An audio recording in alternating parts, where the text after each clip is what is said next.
Hello, I am Rishi. Welcome to my channel. Today I am going to tell you a story of the two-headed bird. Once upon a time, there lived a bird with two heads. One day the bird found a plate. On that plate was a big strawberry.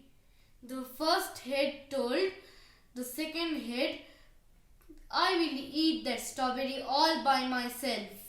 Then the second head said, no, I will eat that.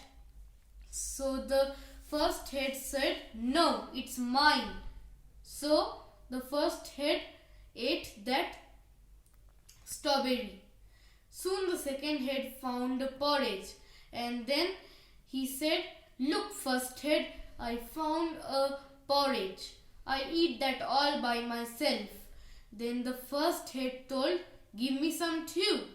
Then he said, earlier when I told you for that big strawberry, you refused. Now I will eat the porridge all by myself. So he ate the porridge all by himself. But the porridge had been poisoned and the bird died. If you like my story, please give me a thumbs up and subscribe my channel. Thank you.